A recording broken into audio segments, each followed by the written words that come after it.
تمام ناظرین کو محمد احمد کی جانب سے السلام علیکم ورحمۃ اللہ، اور جہاں جہاں اب تک دیکھا اور سنا جا رہا ہے ان تمام ناظرین اور سامعین کو اب تک کی خاص ٹرانسمیشن ایک سوال اور میں خوش آمدید۔ ناظرین، ایک شکاری جنگل سے ایک پرندہ لے کر آتا ہے اور اس کو سالوں اپنے پنجرے میں بند رکھتا ہے، اور جب وہ پرندہ جوان ہو جاتا ہے، بڑا ہو جاتا ہے، پر آ جاتے ہیں، پھل پھول جاتا ہے، تو شکاری اس کو پنجرے سے آزاد کر دیتا ہے۔ جب شکاری اس کو اڑان بھرنے کے لیے پنجرے سے آزاد کرتا ہے تو پرندہ دل میں سوچتا ہے کہ مدتوں بعد صیاد نے چھوڑا بھی تو کیا، اتنے ٹائم بعد شکاری نے چھوڑا تو اب کیا فائدہ چھوڑنے کا، کیونکہ اس کے پاس، پرندے کے پاس اڑنے کی طاقت ہی نہیں ہوتی، تو وہ سوچتا ہے کہ تاب پرواز ہی نہیں، مدتوں بعد صیاد نے چھوڑا بھی تو کیا، تاب پرواز نہیں، راہ چمن یاد نہیں، کہ اگر اڑ بھی جاؤں تو اب اپنے گھر کا اور اپنے گھونسلے کا راستہ یاد نہیں۔ تو آج کچھ یہی صورتحال ہماری مسلمانوں کی بھی ہے۔ ہم بھی غفلت کے، لا علمی کے ایک ایسے پنجرے میں بند ہیں جس سے ہمارے اوپر یہ اثر انداز ہوا، ہماری وہ حس ختم ہو گئی کہ جس حس نے، اور جو مسلمانوں کے اندر پہلے حس موجود ہوا کرتی تھی، وہ حس کہ جس نے 4000 مربع میل پر حکومت کرنے والے عمر بن خطاب، اور ایسے عمر کہ جس سے قیصر و کسریٰ جیسی بڑی اور طاقتور حکومتیں ڈرتی تھیں، ان سے بھرے مجمع میں کھڑے ہو کر یہ سوال کر لیا تھا کہ بتائیں یہ آپ کا کرتا کہاں سے بنا، کیونکہ مال غنیمت میں جو مال سب کو ملا اس میں ایک کرتا نہیں بن سکتا۔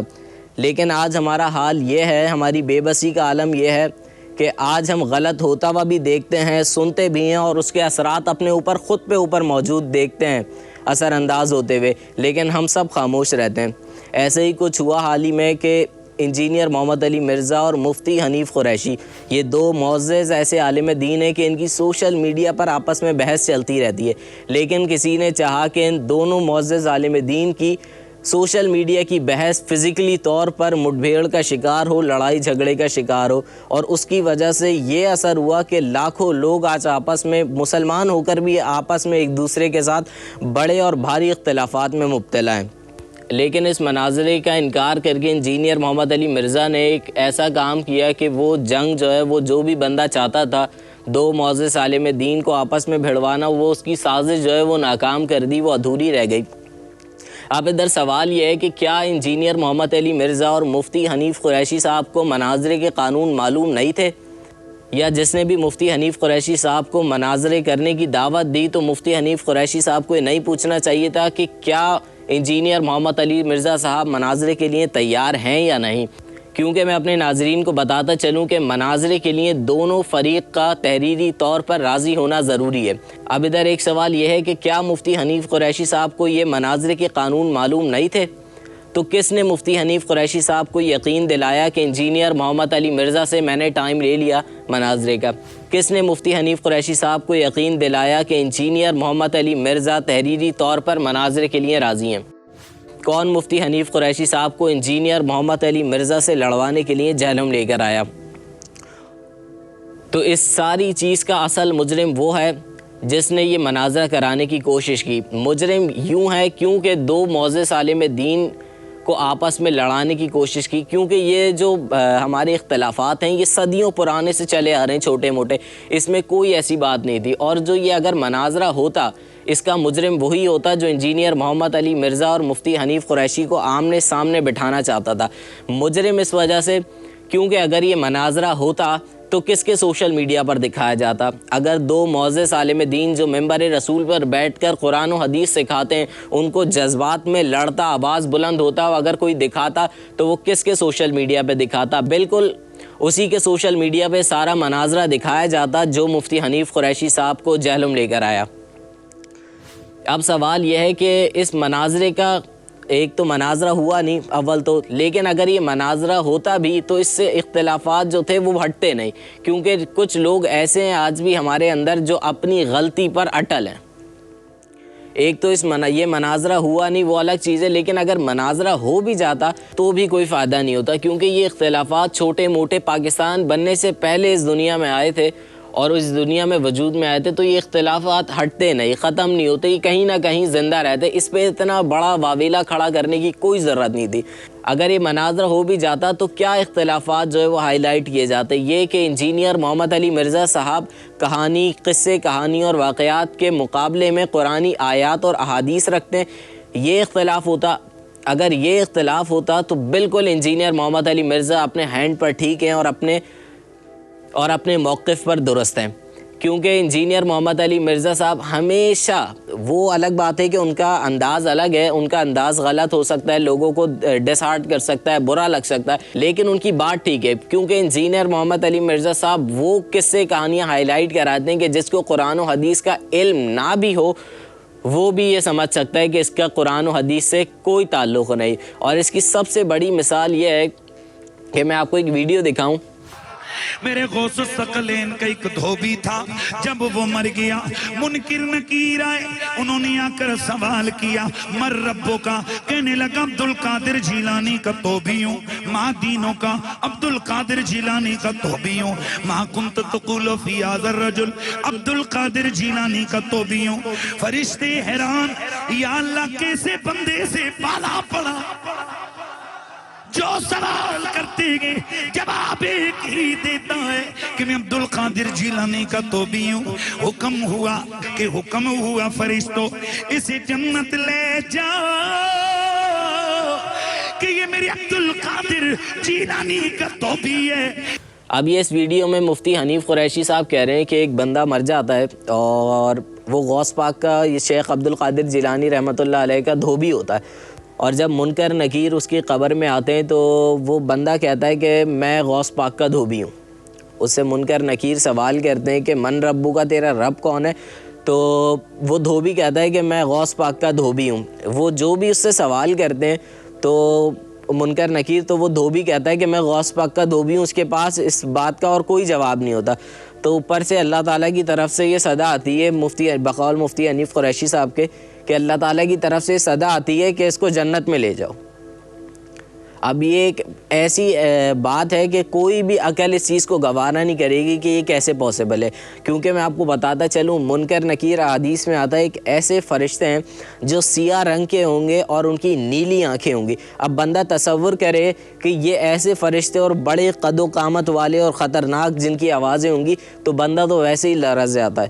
تو وہ شیخ عبدالقادر جیلانی کا دھوبی کہتا ہے کہ میں ہر سوال پہ کہ میں شیخ عبدالقادر جیلانی کا دھوبی ہوں۔ اب ادھر ایک سوال یہ ہے، کیا کبھی کسی صحابی نے قبر میں جا کے ایسا کہا، یا کیا کبھی کسی انبیاء اکرام نے ایسا کہا، یا کسی انبیاء اکرام سے نسبت رکھنے والے نے ایسا کہا، یا کسی صحابہ اکرام، تابعین، تبع تابعین نے ایسا کہا؟ بالکل نہیں کہا۔ کوئی بھی ایسی سیرت النبی، شریعت، اہل بیت، احادیث، کسی سے یہ چیز ثابت نہیں ہے کہ دین پہ ثابت قدم رہنے والوں نے ایسا کوئی کام کیا ہو۔ بلکہ کچھ احادیث میں ایسا بھی آتا ہے کہ حضرت عثمان غنی رضی اللہ تعالیٰ عنہ، جو ہمارے نبی کی 2 صاحبزادیوں کے شوہر تھے، ہمارے پیارے نبی کے 2 مرتبہ داماد تھے، وہ قبر کو دیکھ کے رویا کرتے تھے، اور ایسا روتے کہ داڑھی مبارک گیلی ہو جاتی۔ تو ان کے بھی دل میں خیال آتا کہ میں بھی بول دوں گا، منکر نکیر آئیں گے تو میں بھی بول دوں گا کہ میں تو ہمارے نبی کا داماد ہوں، اور ایک بار نہیں، وہ بھی 2 بار داماد ہوں، 2 شہزادیوں کا شوہر ہوں۔ لیکن نہیں، ان کو پتہ تھا۔ تو کسی نے پوچھا کہ حضرت عثمان غنی آپ قبر کو دیکھ کے کیوں روتے ہیں؟ تو انہوں نے کہا میں نے اللہ کے نبی سے سنا تھا کہ آخرت کی منزلوں میں سب سے پہلی منزل قبر ہے، کہ جس کی قبر کی منزل آسان ہوگی اس کی آگے کی منزلات آسان ہوتی جائیں گی۔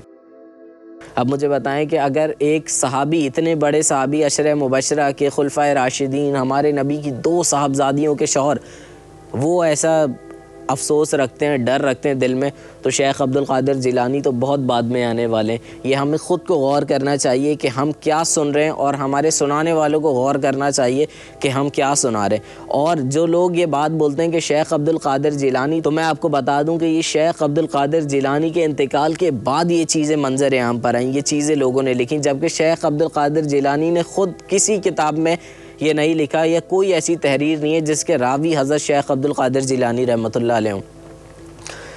ایسے ہی بہت سارے اختلافات ہیں۔ ایک اور یہ ویڈیو ہے، میں دکھاؤں آپ کو۔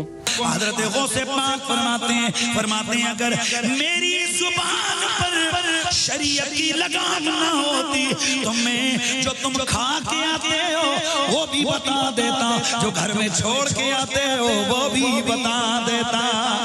جو کھا کے آتے ہو میں اس کی بھی خبر تمہیں دے دیتا کہ پیٹ میں کیا کھا کے رکھ کے آیا، جو گھر میں چھوڑ کے آتے ہو وہ بھی بتاتا گھر میں تم کیا چھوڑ کے آیا۔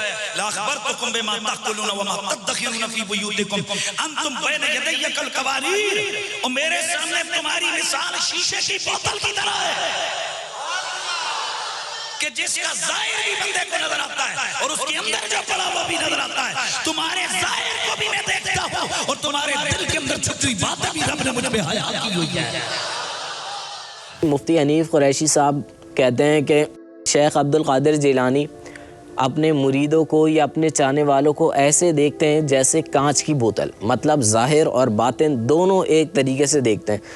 تو مفتی حنیف قریشی صاحب کیا شیخ عبد القادر جیلانی یہ دعویٰ کر سکتے ہیں اس حدیث کے موجود ہونے کے بعد بھی؟ کیونکہ میں جہاں تک جانتا ہوں شیخ عبد القادر جیلانی رحمۃ اللہ علیہ کو، تو میں نے شیخ عبد القادر جیلانی رحمۃ اللہ علیہ کی کئی تحریر پڑھی ہیں اور اس میں کہیں ایسا دعویٰ شیخ عبد القادر جیلانی نے نہیں کیا، البتہ ان کے جانے کے بعد بہت سارے لوگوں نے ان سے یہ دعوے منسوب کیے۔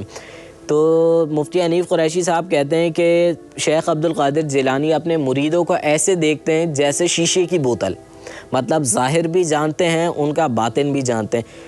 اب بات یہ ہے ادھر کہ شیخ عبد القادر جیلانی وقت کے بہت بڑے ولی تھے، بہت بڑے عالم دین تھے، ان کو یہ حدیث بالکل پتہ ہوگی کہ ہمارے پیارے نبی ایک صحابی تھے اسامہ ابن زید، تو وہ جنگ میں ان کے ہاتھوں سے ایک کافر قتل ہو گیا، لیکن وہ قتل ایسے ہوا کہ جب وہ اسامہ ابن زید کی تلوار کے نیچے آیا، جب اس کی گردن نیچے آئی تو اس نے کلمہ پڑھ لیا تھا۔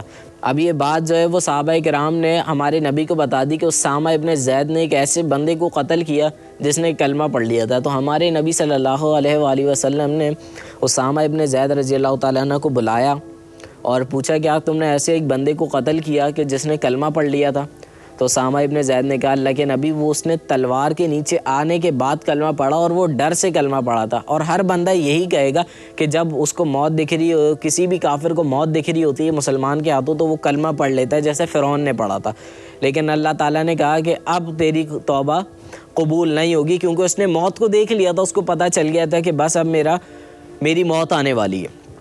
تو ہمارے نبی نے اسامہ ابن زید نے ہمارے نبی کو بتایا کہ اللہ کے نبی صلی اللہ علیہ وسلم کہ اس نے تلوار کے نیچے آنے کے بعد کلمہ پڑھا تھا اور وہ صرف ڈر سے پڑھا تھا، ظاہری طور پر وہ دل سے مسلمان نہیں ہوا تھا۔ تو اسامہ ابن زید سے ہمارے نبی نے کہا کہ اسامہ تو نے اس کا دل چیر لیا تھا، مطلب تو نے اس کے دل میں جھانک لیا تھا، اندر دیکھ لیا تھا چیر کے کہ وہ ظاہری طور پہ پڑھ رہا ہے یا دل سے پڑھ رہا ہے؟ تو ہمارے نبی کہہ رہے ہیں، ہمارے نبی صلی اللہ علیہ وآلہ وسلم کہہ رہے ہیں اسامہ ابن زید کو، اتنے بڑے صحابی کہ ایسے صحابی کہ ایک ٹانگ پہ ہمارے نبی صلی اللہ علیہ وسلم حضرت امام حسین حسن کو بٹھاتے تھے اور ایک ٹانگ پہ اسامہ ابن زید کو بٹھاتے تھے۔ ایسے صحابی ان کی شان میں آپ کو بتاؤں تو ایسی تھی کہ جب ہمارے نبی صلی اللہ علیہ وآلہ وسلم غصے میں ہوتے تھے، جلال میں ہوتے تھے، کسی صحابی کی ہمت نہیں ہوتی تھی تو وہ لوگ صحابہ اکرام اسامہ ابن زید سے سفارشات کراتے تھے۔ تو ایسے صحابی کو ہمارے نبی نے کہا کہ تو نے اس کافر کا دل چیر لیا تھا کہ وہ ظاہری طور پہ کلمہ پڑھ رہا ہے یا باطنی طور پہ، یا صرف ظاہری طور پہ پڑھ رہا ہے یا دل سے بھی پڑھ رہا ہے۔ تو جب اتنے بڑے صحابی کا یہ عالم ہے تو شیخ عبد القادر جیلانی کیسے یہ دعویٰ کر سکتے ہیں؟ یہ بالکل غلط بات ہے۔ شیخ عبد القادر جیلانی رحمۃ اللہ علیہ بالکل ایسا دعویٰ نہیں کر سکتے، اور شیخ عبد القادر جیلانی کیوں ایسا دعویٰ کریں گے؟ یہ عقل کو سوچنے والی بات ہے کہ وقت کے اتنے بڑے ولی کیا ان کو یہ حدیث نہیں معلوم ہوں گی؟ بالکل معلوم ہوگی تو وہ ایسا دعویٰ بالکل نہیں کریں گے۔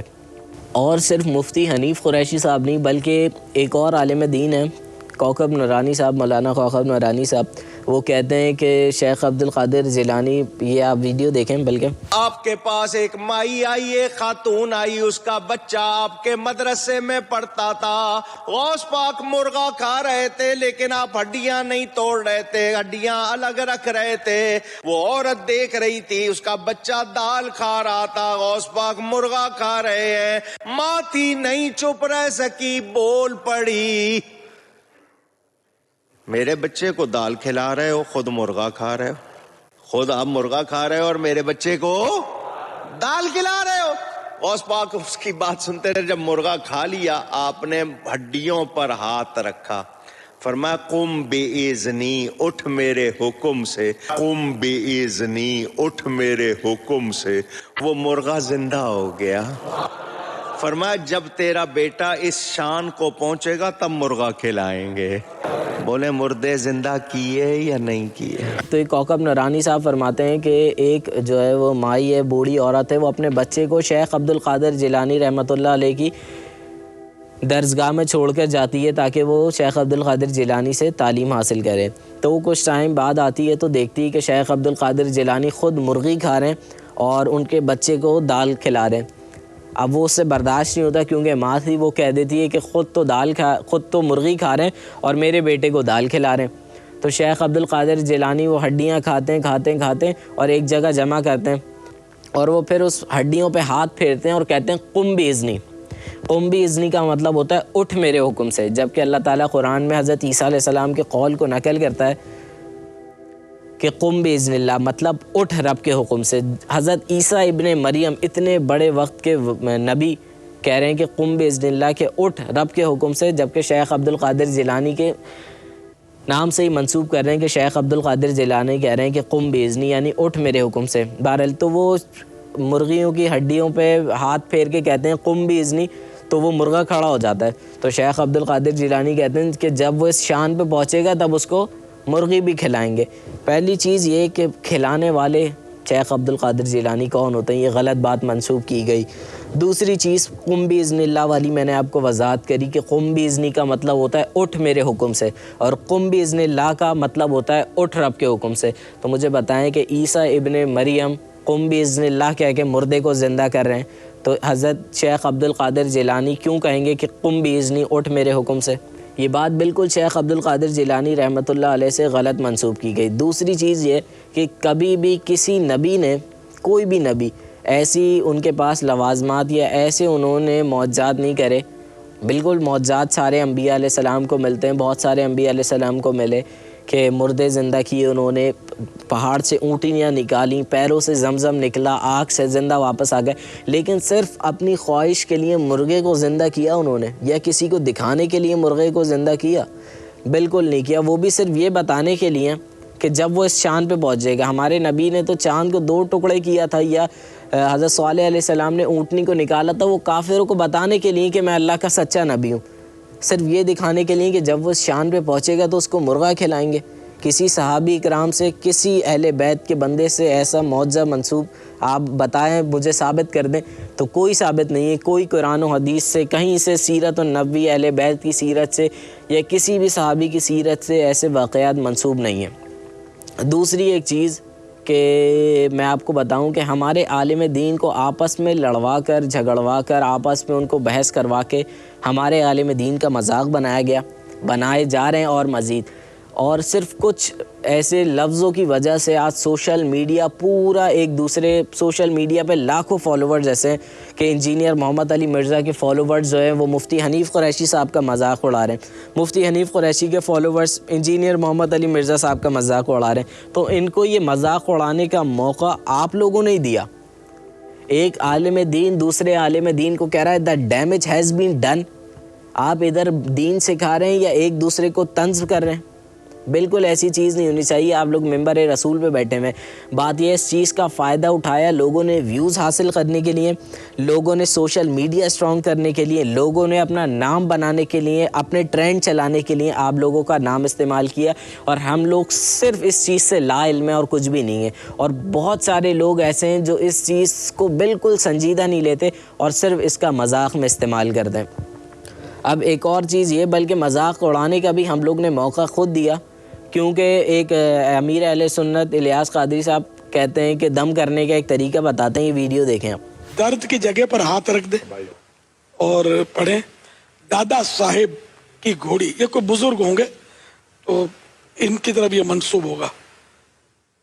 دادا صاحب کی گھوڑی وہی اندھیری رات, فلاں کا درد, فلاں کی جگہ نام لے, فلاں کا درد فلاں جگہ کا. مثلاً زید کا درد سر کا جائے, سر پہ آپ دم کرنا چاہتے ہیں تو یوں کہیں دادا صاحب کی گھوڑی